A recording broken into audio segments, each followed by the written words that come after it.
ఇప్పుడు breath work అనేది మనకి టీనేజర్స్కి ఎలా యూజ్ అవుతుందో తెలుసుకుందామండి. ఇప్పుడున్న జనరేషన్లో నాకు తెలిసినంత వరకు చాలామంది పేరెంట్స్ టీనేజర్స్తో రకరకాల ఇబ్బందులు పడుతున్నారండి. ఏంటంటే వాళ్ళ వాళ్ళ ఆలోచన విధానాన్ని పేరెంట్స్ అర్థం చేసుకోలేకపోతున్నారు. పేరెంట్స్ యొక్క పద్ధతులు పిల్లలకి కొంచెం కష్టంగా అనిపిస్తూ ఉన్నాయి. ఈ సమస్య అందరికీ చాలామంది టీనేజ్ పిల్లలు ఉన్న పేరెంట్స్ అందరూ ఈ సమస్యని చాలామంది ఫేస్ చేస్తున్నారు. సో ఇది ఏంటంటే టీనేజ్లో వాళ్ళలో శరీరంలో రకరకాల హార్మోనల్ చేంజెస్ వల్ల వాళ్ళలో ఒక రకమైన యాజిటేషన్ ఉంటుంది. తొందరగా చిరాకు పడడము, చాలా తొందరగా కోపం రావడం వాళ్ళలో. మనం ఒక్కొక్కసారి మనం చాలా సౌమ్యంగా చెప్పినా కూడా వాళ్ళు చిరాకు పడిపోతూ ఉంటారు. వాళ్ళు మనకేమనిపిస్తుందంటే చెప్పితే వినిపించుకోవట్లేదు, అర్థం చేసుకోవట్లేదు. కొంచెం ఎక్స్ట్రీమ్స్కి వెళ్ళే కొద్దీ ఏమవుతుందంటే పిల్లలు బ్యాక్ ఆన్సర్ చేయడం, అంటే ఎదురు తిరిగినట్టు మాట్లాడడము, ఇటువంటివన్నీ జనరల్గా టీనేజ్లో జరుగుతూ ఉంటాయి. సో ఇది ఏంటంటే ఇప్పుడు మనం అర్థం చేసుకోవాల్సింది ఏంటంటే వాళ్ళ మానసిక పరిస్థితి ఒక ట్రాన్స్ఫర్మేషన్ స్టేజ్లో ఉంటుంది. సో దానివల్ల వాళ్ళకే లోపల రకరకాల ప్రెషర్స్ అనేవి లోపల డెవలప్ అవుతూ ఉంటాయి. సో దానివల్ల వాళ్ళు ఎప్పుడు కూడా ఒక రకమైన మానసిక ఆందోళనలో ఉంటూ ఉంటారు. సో దీనివల్ల శరీరంలో రకరకాల మార్పులు ఎలాగో వస్తాయి టీనేజ్లో. దీంతోపాటు ఈ రకమైన మానసిక ఒత్తిడి వల్ల వాళ్ళల్లో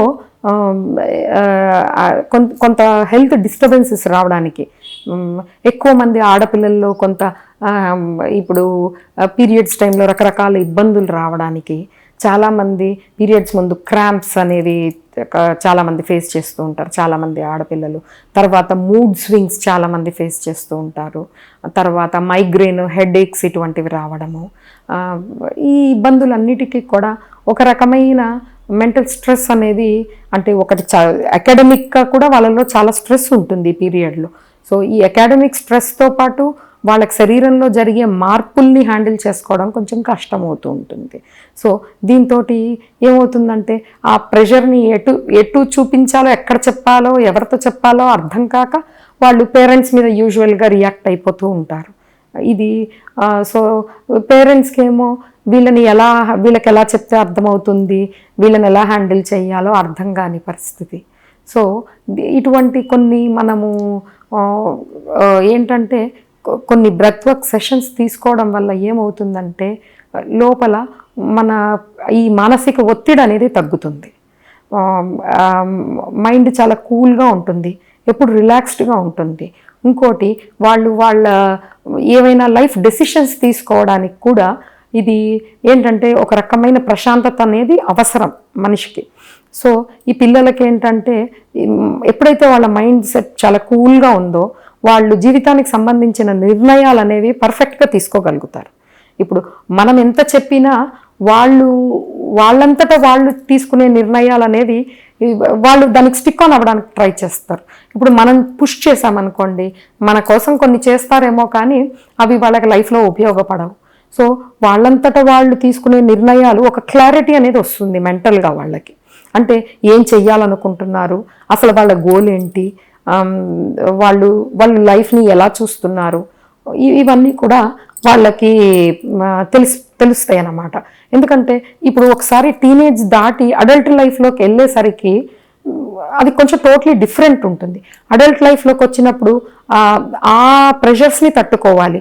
ఇప్పుడు స్కూల్ నుంచి నెమ్మదిగా ప్రొఫెషనల్ కాలేజ్లోకి వెళ్తారు, అక్కడి నుంచి మెల్లగా వర్క్ ఎన్విరాన్మెంట్లోకి వెళ్ళిపోతూ ఉంటారు. సో ఈ ట్రాన్స్ఫర్మేషన్స్ అన్నిటిలో కూడా రకరకాల ప్రెషర్స్ ఉంటూ ఉంటాయి. ఇది కొన్ని ఏమవుతుందంటే ఇవి కొన్ని షేర్ చేసుకోగలరు, పేరెంట్స్తో కొన్ని షేర్ చేసుకుంటారు, కొన్ని షేర్ చేసుకోలేరు, ఫ్రెండ్స్తో కొన్ని షేర్ చేసుకుంటారు, కొంత ప్యూర్ ప్రెషర్ కూడా ఉండొచ్చు, ఫ్రెండ్స్ వల్ల కూడా కొన్ని రకాల ఇబ్బందులు ఉండొచ్చు. అవి ఎవరితో షేర్ చేసుకోవాలో వాళ్ళకి తెలియదు. సో దీనివల్ల ఏమవుతుందంటే వాళ్ళ లోపల వాళ్ళు ఒక రకమైన స్ట్రెస్కి గురవుతుంటారు. అది వాళ్ళ అకాడమిక్ పర్ఫార్మెన్స్ మీద కూడా దాని ఎఫెక్ట్ పడుతూ ఉంటుంది. సో మనం పేరెంట్స్గా ఏంటంటే మనకున్నది ఏది ఉన్నా సరే మనం బెస్ట్ వాళ్ళకి ప్రొవైడ్ చేయాలి అన్న గోల్ తోటే వెళ్తూ ఉంటాం. మనం అన్నీ ప్రొవైడ్ చేసినా కూడా వాళ్ళ పర్ఫార్మెన్స్ లెవెల్ ఒక్కొక్కసారి సరిగ్గా ఉండకపోవచ్చు. ఇంకోటి మనం కూడా వాళ్ళని కరెక్ట్గా అర్థం చేసుకునే పరిస్థితి ఉండకపోవచ్చు. ఎందుకంటే వాళ్ళ ఎక్స్ప్రెషన్లో వాళ్ళని వాళ్ళు ఎక్స్ప్రెస్ చేసుకోవడంలో కూడా కొంత గ్యాప్ ఉండొచ్చు. ఇంకోటి అసలు వాళ్ళకి ఏం కావాలో వాళ్ళకి అర్థం కాని పరిస్థితి కూడా ఉండొచ్చు పిల్లలకి. సో ఇదంతా ఒక కన్ఫ్యూజన్ స్టేట్ ఉంటుంది. ఇప్పుడు ఒక క్లారిటీ అనేది రావాలి అంటే ఇప్పుడు ప్రతి ప్రాబ్లంకి మనమే అన్ని సొల్యూషన్స్ ఇవ్వలేము. ఇప్పుడు వాళ్ళంతటా వాళ్ళు కొన్ని సొల్యూషన్స్ అనేది వాళ్ళకేం కావాలి అనేది తెలుసుకోవడానికే చాలా టైం పడుతుంది పిల్లలకి. ఇప్పుడు ఏంటంటే ఒకసారి ఇది చేస్తే బాగుంటుంది అనుకుంటారు, ఒకసారి అది చేస్తే బాగుంటుంది అనుకుంటారు, ఒకలాంటి క్లారిటీ రాదు ఇంకా వాళ్ళకి.